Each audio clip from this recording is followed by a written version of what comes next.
Hey bestie Lubang. So we're gonna just get right into it. So f of c equals f of g in binary star systems. And then what we're gonna do is we are going to take like the respective equations and then put them equal to each other to find the velocity of one of the stars. Well, it's gonna be the velocity for both stars because it's the same in each case. But we do the mv squared over r is equal to gm squared over 4r squared. And then from there, we are going to cancel like terms and then isolate for velocity. And we're going to see that we're going to probably use this, or not probably, we are going to use this velocity quite a lot in my video. Yes. So for the next part, for part B, we are going to find the orbital period. So we now are going to use the v equals 2 pi r over t because we need an equation with t in it to isolate for it, of course. So we are basically going to do the same concept. So we're going to take the velocity or the v squared that we found in the first part, and we're just going to substitute that with the v squared we found that includes the t in it. So we're going to multiply t squared on both sides after we substitute. And then from there, we are going to divide by we're basically going to isolate t squared. So from there, we're going to get 16 pi squared times r squared equals gmt squared. And then from there, we are going to isolate even further to find t.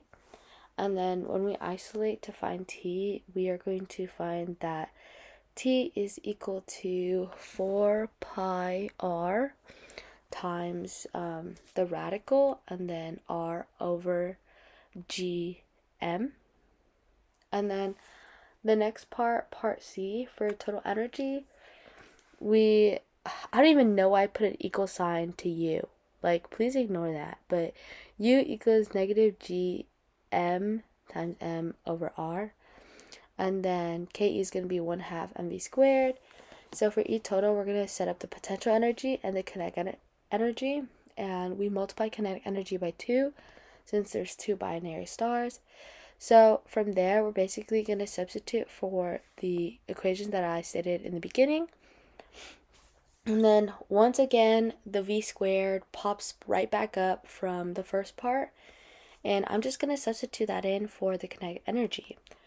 So when we substitute that in, we're going to find that it's going to be m times gm over 4r. And then from there, we are going to find that both terms of this equation have like terms, so we can just like add them together. You're going to get negative gm squared over 4r. Then for the next part of our FRQ, I guess you would say, we're going to derive the expression for angular momentum. So angular momentum includes omega. So right here, we're finding omega, and omega's velocity over r. So we're taking the velocity that we found before and dividing it by r. And then we are setting up the angular momentum of the system. So it's going to be 2iw, or 2 like the inertia and then omega. And then from there, we are going to substitute inertia, and since it's a point mass, it's just going to be mr squared. From there, we substitute what we found for omega, and then we simply simplify for the angular momentum of the binary star system. So we're going to go on to part E. So what I did first is like to do it to scale, basically. I found the center of mass in reference to the 3m. So I'm finding the distance from 3m to the center of mass, and we find that it's r over 2. So now we can kind of set up the diagram, I guess you could say, for this new binary star system where there's a 3m star and then there's going to be an m. And then we know that the larger mass is like going to have the smaller orbit, so you can see me drawing the orbit like right there. And then the bigger orbit is M, so yeah. And then now I am marking like the center of mass and like the different distances to show like in reference like what the different I don't know, distances are, I guess you could say. So from the center of mass, 3m is going to be r over 2, and then for the m, it's going to be 3r over 2. And then for the next part, for part F, to find the angular speed, we are going to do v equals r omega, and in this case, r is going to be r over 2 because r isn't like a universal term. It just stands for like the distance from the mass to the center of mass, and which is why I did that. So for 3m, it's r is going to be r over 2, so we substitute that in. And then we basically take the same concept that we did in the beginning parts. So we're going to substitute f of c and f of g because they're equal to each other. And then when you substitute all the values in, you're going to cancel them out in order to isolate for omega. So what I do is I multiply things on both sides, I cancel out the different common variables, and then you find that omega is going to be equal to radical gm over 2r cubed.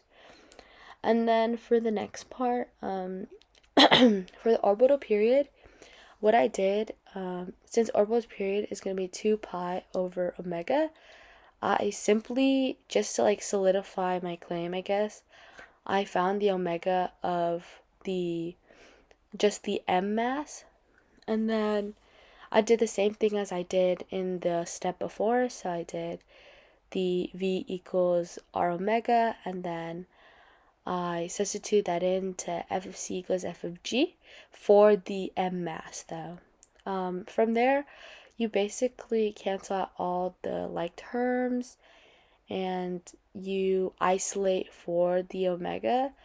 And when I'm done like simplifying this, you can see that omega is exactly the same for both masses.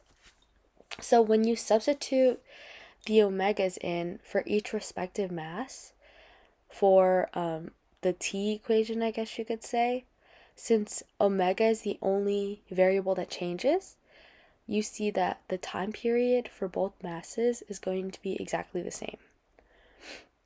And then, yes. For the next part, for part H, so I did the same concept. So t equals 2 pi over omega. So I take the omega that I found in the earlier part for the old binary star system, and then the omega that I found recently for the new binary star system. And we see that since the omega for the new binary star system is larger, and since that omega is larger and it's in the denominator, it is going to make the value in all less.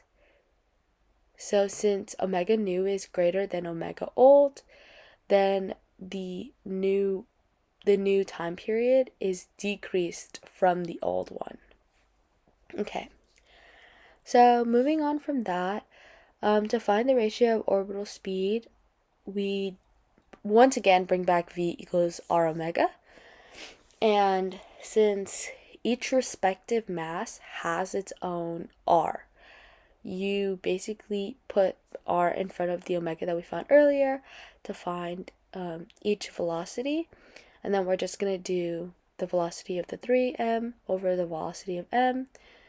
And once we do that, we find that the okay, the ratio is going to be 1/3. For the next part, the ratio of angular momentum. So we know that angular momentum is going to be inertia times omega. Like I said before, they have the same omega, so you cancel that out. And then you set up inertia, but since they're point masses, there's the coefficient's 1.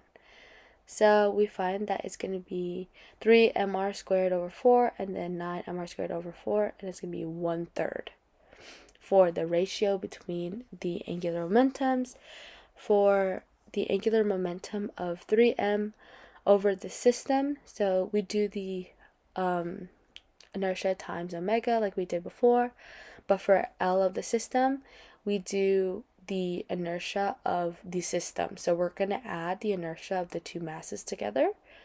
And like before, the omega cancels out because omega is exactly the same. So from there, we do the 3m inertia over the total inertia. And then from there, we do 3 over 4 mr squared and then 3 mr squared. And then we get the ratio as 1/4. And then for the last part, for the ratio of kinetic energy, we know that the binary star system only has rotational kinetic energy. So we can basically cancel out the omega squared and the 1/2 because they're common terms. And then we simply just do the inertia again. And then you find that it's going to be 3 as the ratio. Thank you.